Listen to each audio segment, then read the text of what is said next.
to do our best to make sure we have the best and most qualified, not just binarily qualified and not qualified. I would just say that the planning commission meets the third Thursday of every month in accordance with the Pennsylvania Municipalities Code. Without new members for next month, we won't have a quorum, and we won't be able to conduct business.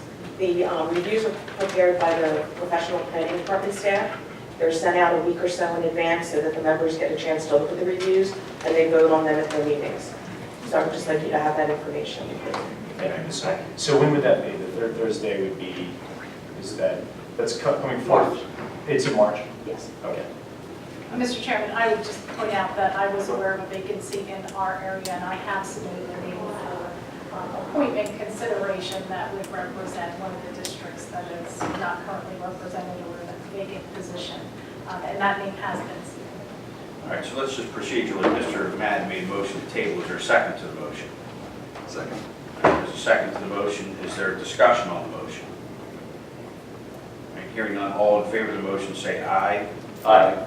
And all those opposed, nay. So the motion fails. So we're back to the main motion of the approval to reappoint those individuals. Is there any further discussion on that motion? All right, hearing none, all those in favor of agenda item number 11 say aye. Aye. Any opposed? Nay. The motion carries 3-2. Thank you. Okay. Look towards item number 13. Move for the approval to reappoint Francis J. Bernhardt of Nether Providence Township to the Delaware County Housing Authority for a 5-year term ending January 2023. Second the motion. There's a motion and a second. I'll recognize Mr. Hartley, the executive director.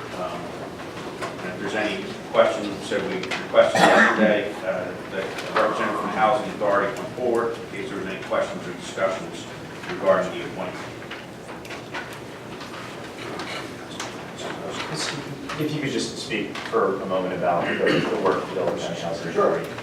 The Delaware County Housing Authority is an independent agency under state law. We're governed by a 5-member board of commissioners, and they are currently all occupied.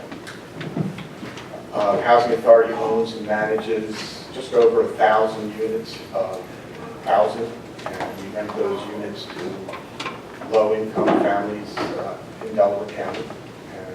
We receive federal subsidies from the Department of Housing and Urban Development. We also administer the Housing Choice Voucher Program, which was formerly known as Section 8, and we assist just over 3,600 families in the Housing Choice Voucher Program. About 1/3 of our clients are elderly and disabled. All our clients make less than 50% of area median income, and most of our residents earn less than 30% of the area median income.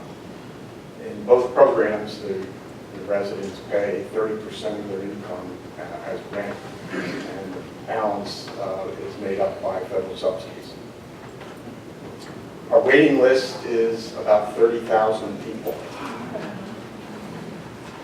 We're one of the only housing authorities in the 5-county area that maintains an open waiting list, which we have always thought that our waiting list is the best gauge of the need for affordable housing in Delaware County, and that's why it's remained open. All of our revenue comes from HUD and the rents we collect. In all our programs, our total revenue is about $34.8 million, and that includes capital funds from HUD as well.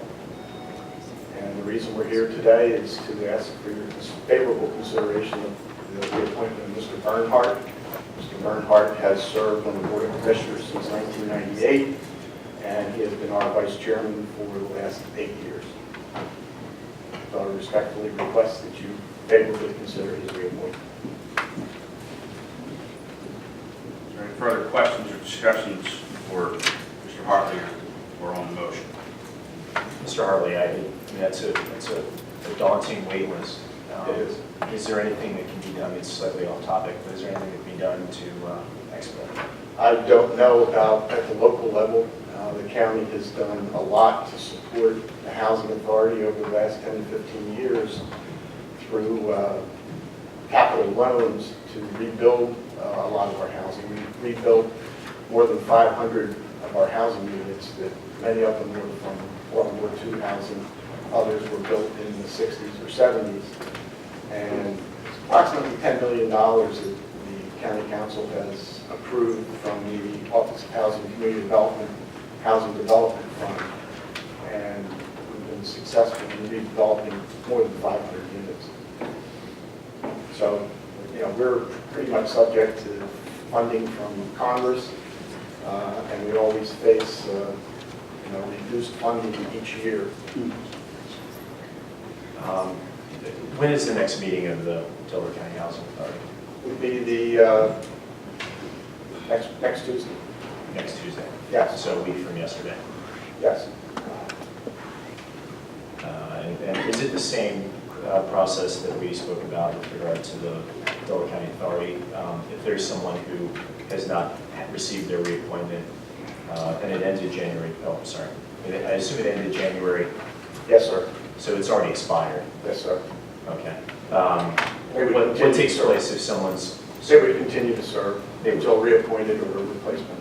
Okay, so I'll spare the, but mirroring for the same reasons that I made a motion on items 11 and 12, I made a motion here to table for a period of 2 weeks so that we can solicit other names for consideration for the Delaware County Housing Authority. The motion consideration for table takes precedence. Is there a second to the motion? Second. All right, motion and a second. Is there any discussion on the motion? All in favor signify by saying aye. Aye. All those opposed? Aye. 3 to 2 in opposition, so the motion is not approved.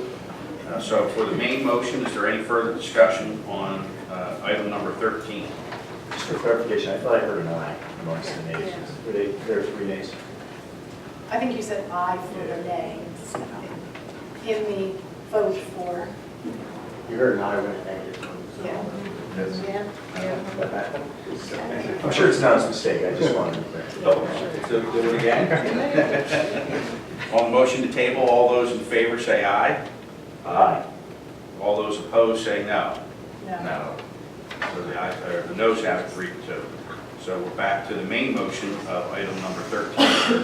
Once again, any final discussion on the motion? Hearing none, all those in favor of agenda item 13 signify by saying aye. Aye. All those opposed? Nay. Nay. And the other carries 3 to 2. Thank you. Thank you, Mr. Council.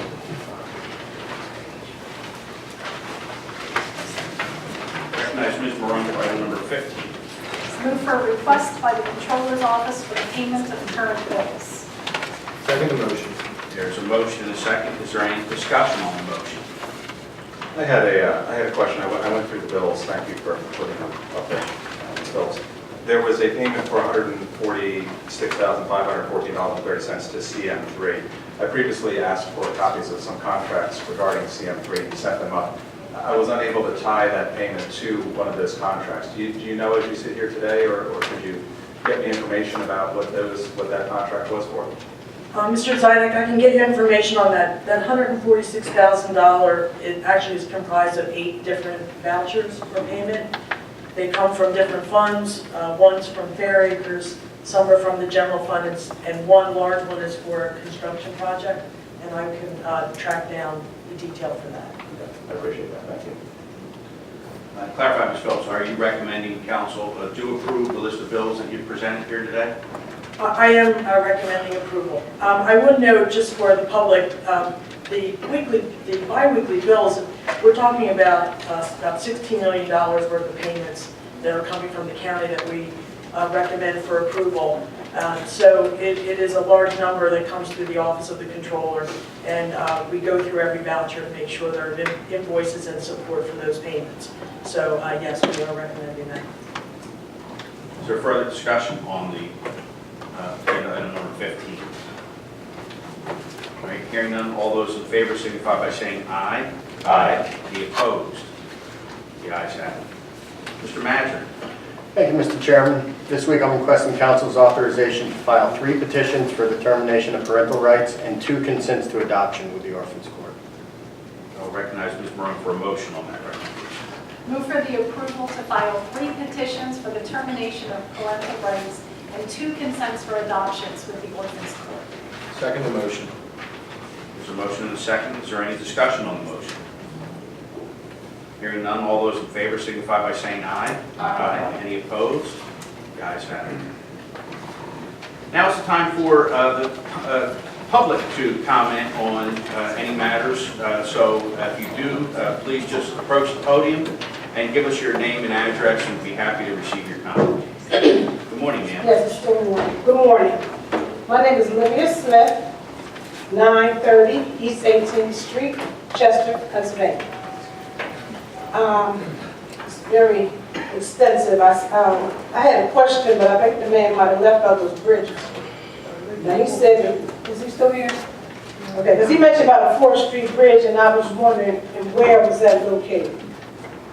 Okay, but put that on your notes so he'll get back to me for that. Governor Corbett, he was governor some time ago, he granted funding for a project in Chester, the Deshaun Museum. I'm asking the council, what is the status of that project today? I can say I don't know. Okay, because What type of grant was it? well, I don't know, but there's a billboard sitting right on the property on Avenue Estates for some type of rehabilitation of that museum. My understanding that the Deshaun Museum is under the county council's watch. Am I correct in saying that? It's owned by the Industrial Development Authority, I believe. Okay, well, can you confirm, since you believe, can you get confirmation of that, please? Okay, and lastly, because you're talking about all these different boards, I'm requesting a list of all the boards that county council makes appointments to, including with their members, the terms, and the meeting dates. Is that possible that I can have that? Sure, you should submit that right in a request to Ms. Coogan, the county clerk. Okay. Do you have currently, as you're sitting down, the request forms with you? Or do I have to go to your office to my get it? office. Okay, after this meeting, don't leave me, because I'll come after the office to get it. Is there anything that prohibits any member of county council just to provide that information? No. Okay, so we can expedite through, instead of writing our request, we can just provide that if we so choose. Okay, great. Okay, now, who do I give my information to, so you can send that to me? Do I need I'd those? be happy to take your information. Okay, and thank you, because I'm just looking at all these persons that you have approved. I don't know if anybody from the city of Chester is on any of these boards, and I don't know what your minority status are on these boards. If we want to be inclusive as a county, we need to make sure that the representation reflects what the county looks like. Thank you. Mr. McLean, can I just give a point of information? Sure. Part of the bills is, there's one bill on our recommended bill payment that is for the Deshaun estate. And every 2 weeks, there are amounts that appear that are paid on behalf from the county to pay for bills. So we could look into that as well for county council to give you more information on what we're spending money on. Okay, because let me just add to that, thank you, Controller, that, Deshaun, if you go back in history, he left that for the city of Chester. And through political wranglings, the county took over the Deshaun. Told us we had to leave, but they were going to do construction in that mansion. And that, as I can take that back to more than 10 years. And nothing has been done to that mansion, it sits dormant. We would like to ask and request that that be turned back over to the city of Chester. Mrs. Smith, can I just ask you, Mrs. Yes. Smith, when you said they were asked to leave, who was the they? From county council. No, it sounded like you were occupying the building. Oh, well, there was an organization, they had a board that had activities there. Once upon a time, see, I'm from the city of Chester, if you notice, and I've been there all my life. And that used to be a library at one time. and then it became an activity place where people could go and look at the different sculptures and so forth. And a lot of that artwork was taken from other entities, and I'm not going to call names, from that was in that museum. But everything at that museum, if you look at the will that was stated, it belonged to the city of Chester. And I understand when the demographics changed, when he had that, they didn't think that Chester was able to handle such a estate. So I just want you to go back in your records, and you can look and you'll see. And this goes this goes more than 10 years ago when that was stated.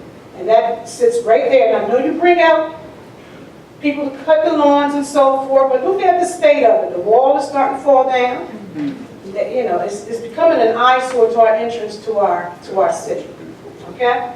So if you can help us with that, you know, give it back to us. Give us the funds that you're paying some bills on it anyway. And, you know, we want to make that a memorable place for our generations to come. That's what. Good morning, sir. Hey, Mr. McLean, and I do want to say one thing. Mr. McLean did something for me pro bono. Good morning. Hey, me and Tony. You are a Democrat, Mr. Lesher. I'm a Democrat committee person, I'm a council person. And I gave Ms. Coogan a letter to give... Mr. Lasher, could you just give us your address for the record? 118 Main Street, Conway, Pennsylvania. Thank you. I gave Ms. Coogan a letter to give to all the council people and to also put it into the minutes of the meeting. And I'm here to talk about one of your employees, okay? It's, we had a meeting, the lady back there in the red suit set up for us, and me and Tony went to the meeting, and we were talking about the private prison. And a question that I asked the head of CID was, I says, well, how come you go around and set up all these mentally ill people and kids for nickel and dime deals? And I'm going to let Tony finish that, okay, because Tony was there. Go, Tony. All right, sir, why don't you give us your name and address?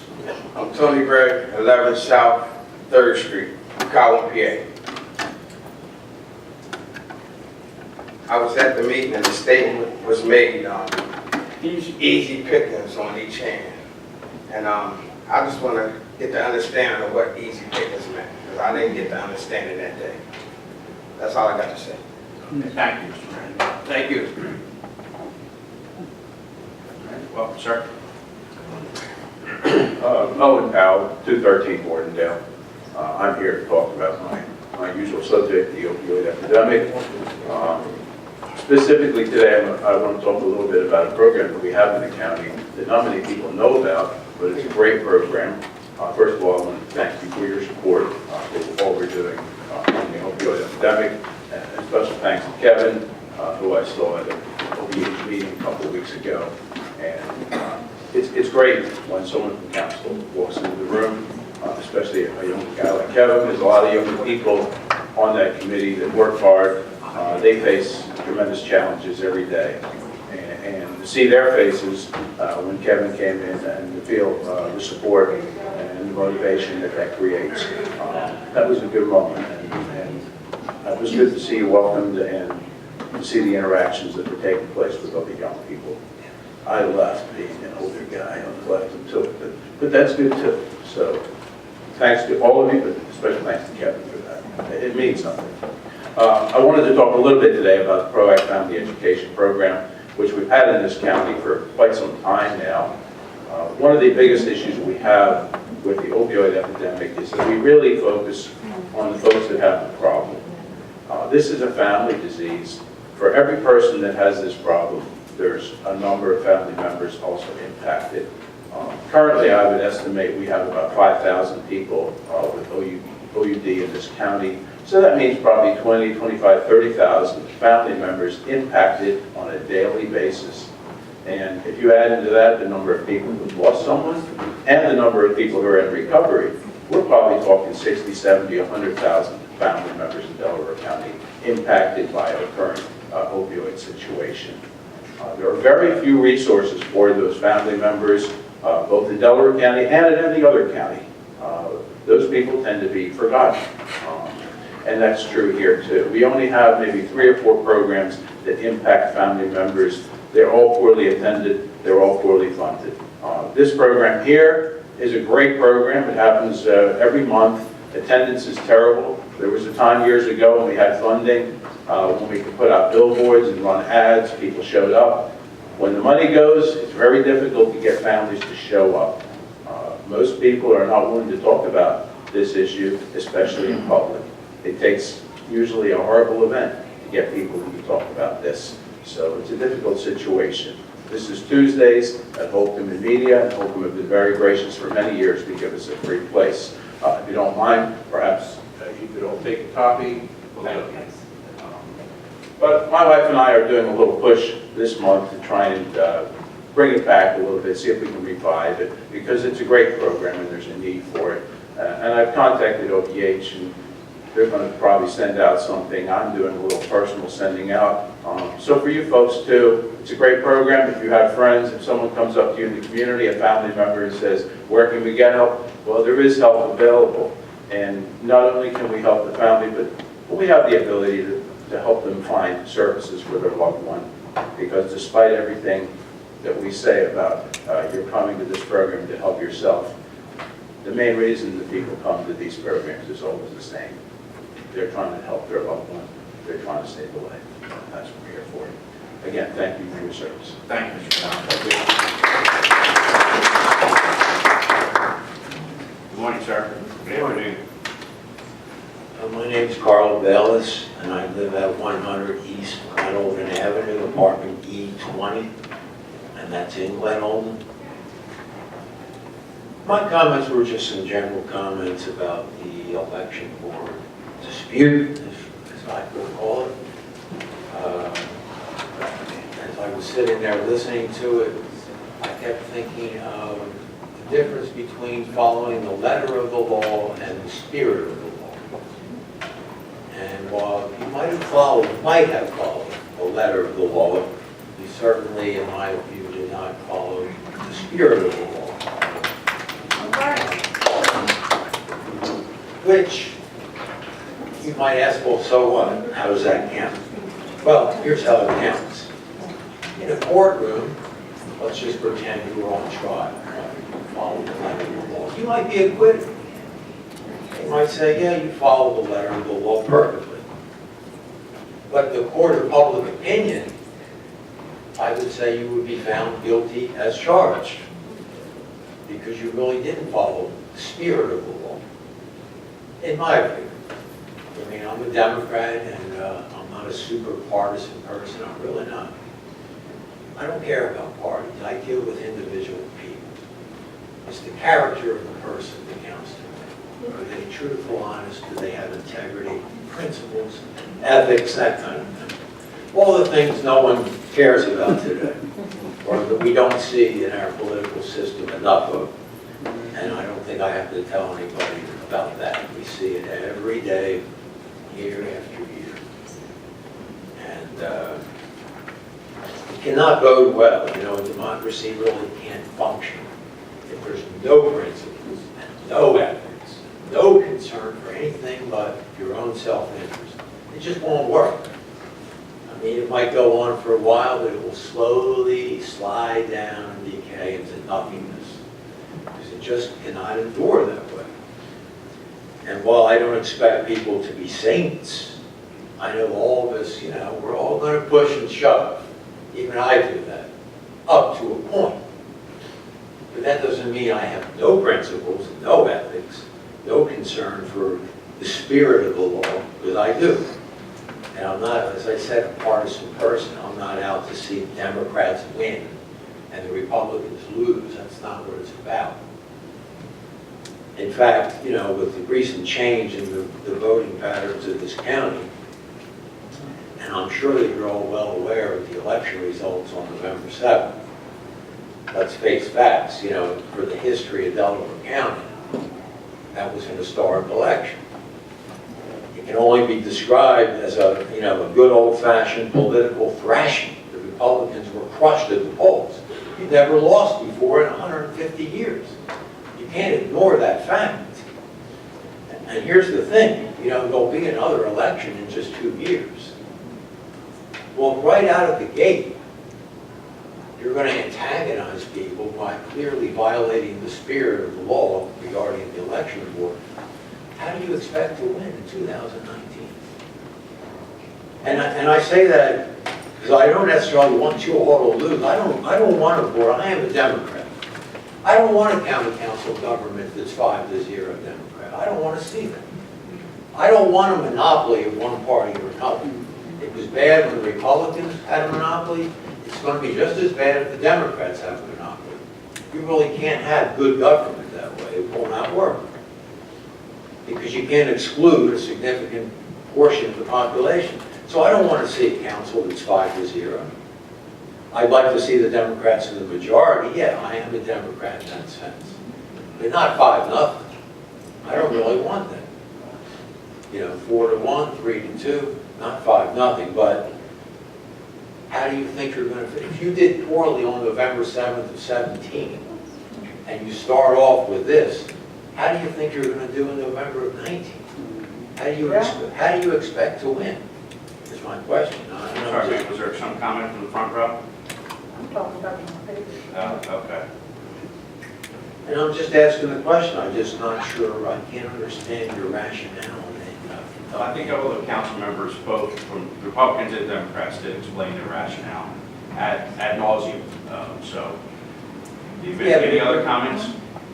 No, but it really didn't fully explain what's your motivation. It just didn't make sense. I understand what you said. I understand that you would rather have the people appointed by Chairman Landau. Well, not exactly, but I mean, I thought that you should, We can keep saying it, but it doesn't make it more true.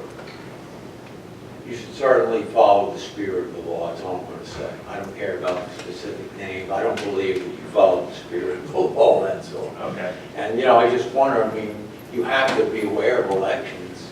I mean, so I started thinking to myself, is it that you don't think Republicans at this point in time will ever win again in Delaware County? So that you don't care what you do? You figure you got 2 years, you might as well do what you want, because you're going to lose anyway? But if you do have hopes of ever winning again, I just don't see that that's a very practical approach. Well, thank you very much for the advice. Hey, I'm always here to give advice. I'm sure it's invaluable. Thank you. Not that you need my advice. Thanks a lot for letting me speak. Good morning, or good afternoon, ma'am. Hi, my name is Margaret Wilson. People know me as Peggy. I live in Drexel Hill. Do you need my address? Yes. 824 Drexel Avenue. And I would like to speak to the issue of appointments and reappointments to the different authorities and boards in the county. We're a very, very large geographic area county. We're very populous. There's over 530,000 people. We're diverse in terms of race, gender, perspective, and I think that there's a lot of talent and enthusiasm within the county. And I'd like to see a better process in terms of being proactive instead of reactive to the end of the term of the current members. I'd like to suggest a public solicitation process.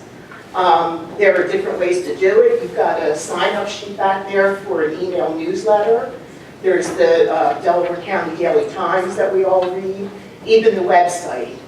I would then recommend that there be some kind of panel to look at the people who have applied and then have them evaluated and recommendations made to the council to select from. But I'm very disturbed to hear, for instance, there's a vacancy on, I think it was the planning, and you said that you have a letter from somebody who's interested. Well, how did that person know? Who is that person? Is there any other interest? I'd like to see this start now, where we go out to the whole community and say, here is this board, this is what it does, we need your help, and have people nominate themselves. And that's what I have to say. Thank you very much. I think those are great ideas, by the way. Good afternoon, ma'am. Good afternoon. Rosemary Fuller, 226 Valley Road, Media. Mr. Chairman, Council members. As we know, Marina East 2 is now 18 months or more behind its original schedule. and beset by lawsuits, drilling mud spills, damaged private wells and aquifers, court orders, violations, and as a result of those violations, a DEP fine of 12.6 million and some very angry residents.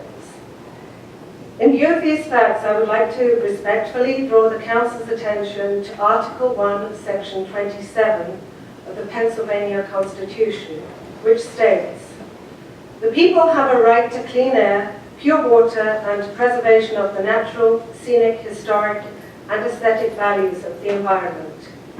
Pennsylvania's public natural resources are the common property of all the people, including generations yet to come. As trustee of these resources, the Commonwealth shall conserve and maintain them for the benefit of all the people." Since this is a constitutional right that can be violated by activities that adversely impact air, water, natural, scenic, and historic resources in Pennsylvania, I am assuming that those negatively impacted by Sunoco's drilling could assert a claim under Article 1, Section 27 as grounds for challenging permits or other decisions by state agencies. As I understand it, this means the state government is responsible for protecting Pennsylvania's environment on behalf of its citizens. Municipalities are obligated to implement Article 1, Section 27. In fact, everyone elected to any public office in Pennsylvania swears to uphold the amendment when he or she takes the oath of office. A decision, therefore, for a state agency like the DEP to issue a permit allowing an activity which will result in some environmental harm looks like the Commonwealth is not living up to its Section 27 responsibilities, and a constitutional claim should exist. Can the residents of Delaware County be reassured that this council will uphold Article 1, Section 27 to support and protect the residents of Delaware County as far as the Mariner East 2 project is concerned? Thank you. Thank you.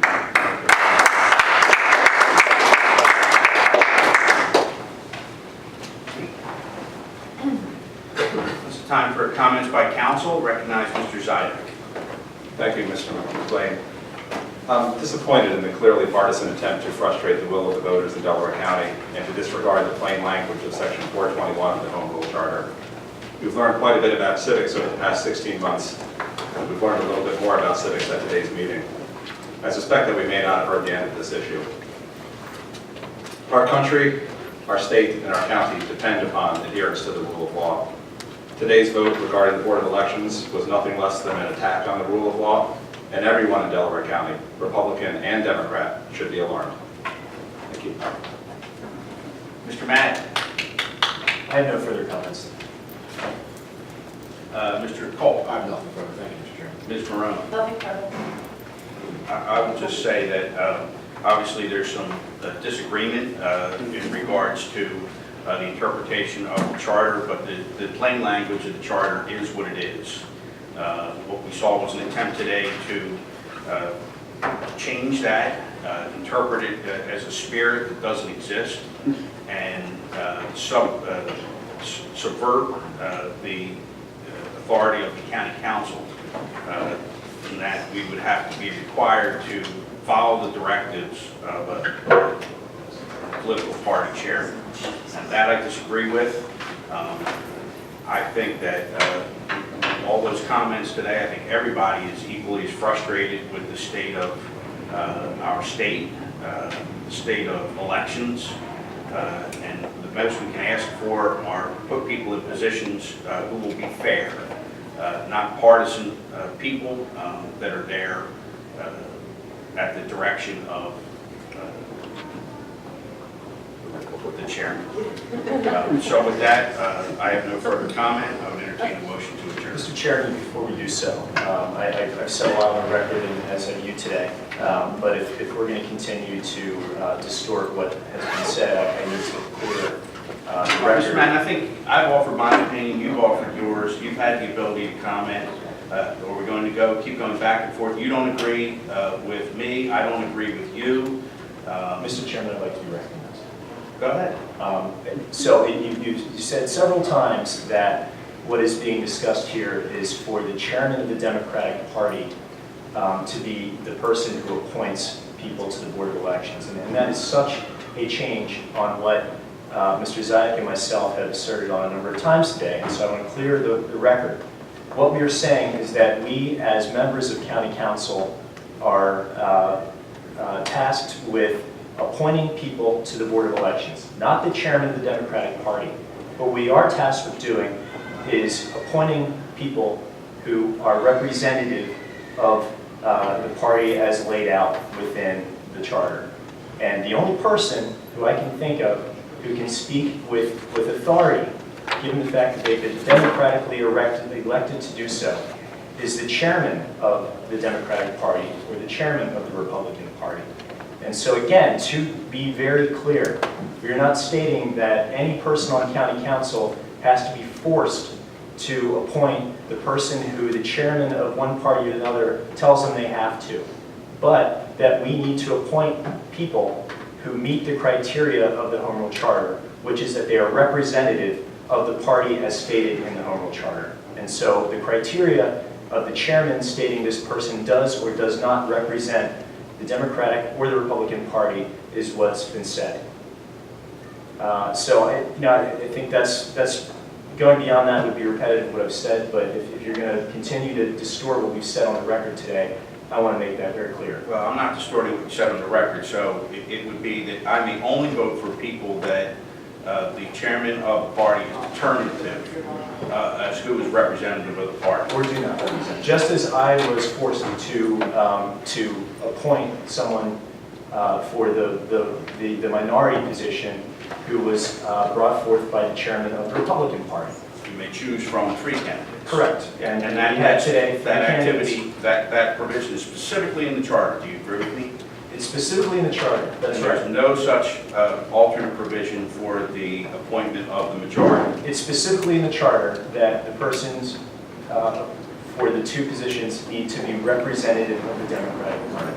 That's what is clear. To distort it beyond the words that are in the charter is to distort the words.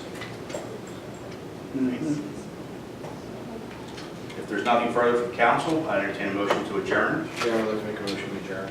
Is there a second to the motion? Second. Motion and second. Any discussion? All those in favor say aye. Aye. Any opposed?